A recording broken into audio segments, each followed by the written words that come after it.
Good evening. Thanks for joining us for the news at 5. I'm Karina Corral. And I'm Richard Gerhardt. A change in the weather could impact the battle against the Cave Fire. Here's the latest on that fire. It has burned more than 4,300 acres and is 10% contained. It started at about 4:15 yesterday afternoon along Highway 154 in the area of East Camino Cielo and Painted Cave.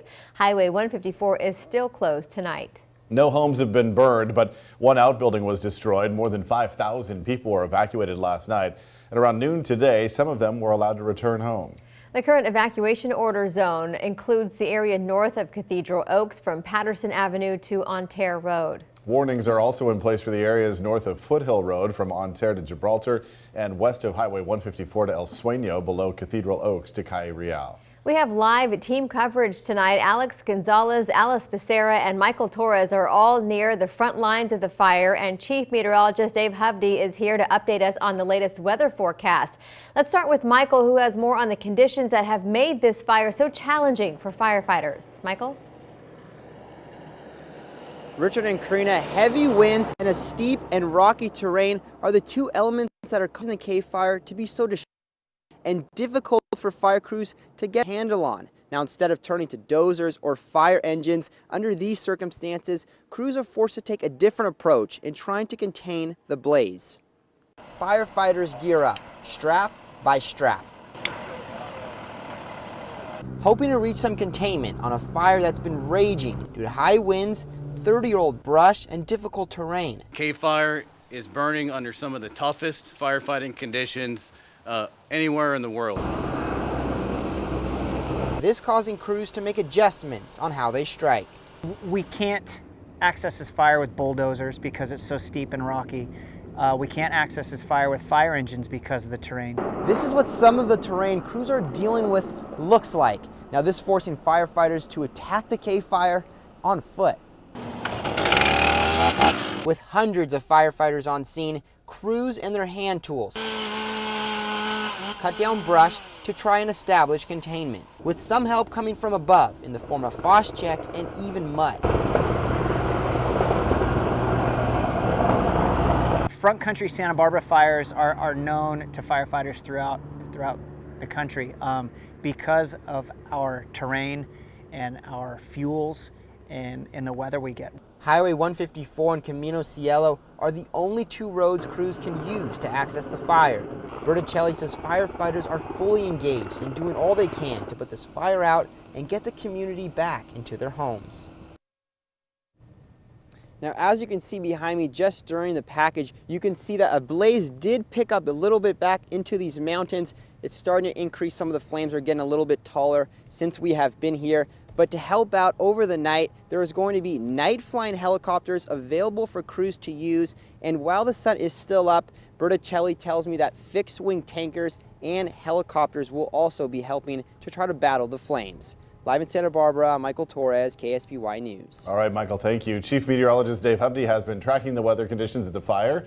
All right, Dave, what are crews facing tonight and more importantly overnight and tomorrow? Yeah, exactly. So Richard and Karina, we've been here. We've watched this since the beginning. Started with that really heavy wind event, fighting flames like this all last night. And of course, throughout the day today, the dramatic decrease in winds, allowing some of that firefight that Michael just showed you. Really great story by Michael there as well. Okay, so the forecast outlook, let's jump right into it because it's pretty interesting. Rain returning tonight, briefly heavy rain and briefly strong winds. So the rain could be a very beneficial thing to get those hot spots put down, but some of these higher winds and some of these potential rain rates up to 1/2 inch to 3/4 of an inch per hour could be an issue when you have more on that coming up. But here's a look at our system. It's essentially on the doorstep already in San Luis Obispo County. So into the evening, San Luis Obispo County sees rain. It's a little later for Santa Barbara County, but this system is a very cold core,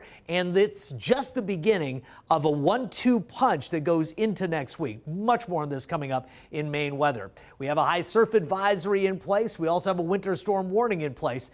But again, I think the tone here is this weather system will continue to make twists and turns as we go into the next couple of days. And oh, by the way, travel weather could be A major impact because take a look at this. There's a winter storm warning including the Grapevine, the I-5 Grapevine. Okay, if this were to get closed, where does all the traffic go?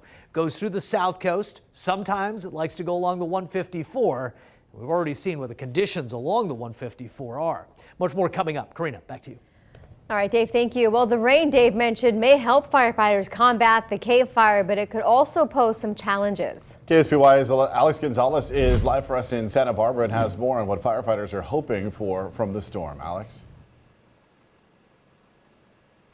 Good evening, Richard. And as you can see to the right of me here, firefighters were able to put out some of those flames before it crossed the street and attacked these homes right over here. Now, I did speak with Mike Eliason with the Santa Barbara County Fire Department, and he says they are hoping for some steady rain, but nothing too intense. He says that can help firefighters battle some of those trouble areas, but it could also present some challenges. Definitely affects our community. You know, I think we all have a little PTSD from the Thomas fire. According to the Santa Barbara County Fire Department, runoff is typical for Highway 154 with normal rainfall, but with the chance of rain following the cave fire, that's no longer the case. There's nothing left vegetation-wise. It's pretty much a moonscape up there.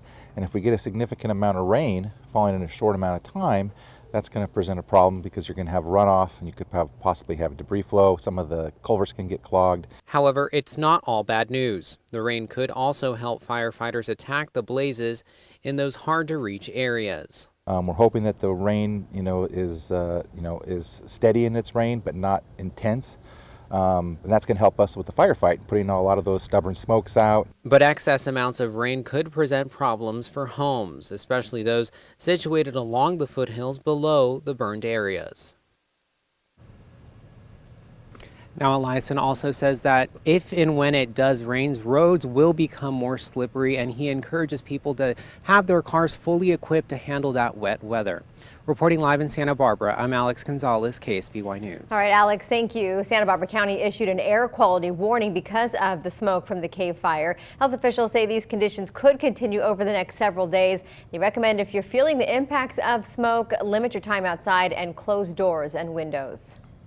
N95 masks are also recommended to help limit the effects of soot in the air. Direct Relief has made more than 11,000 masks available to the public for free.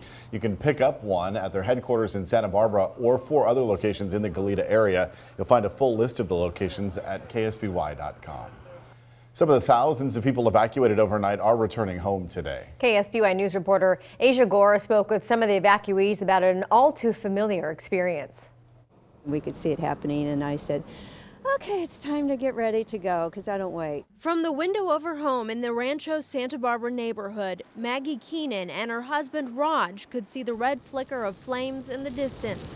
This round of evacuations, not the first time for the Keenan family. The worst one was the paint fire. That was scary. The historic paint fire burned 5,000 acres in 1990. In fact, that's the same decade flames last chewed through this hillside.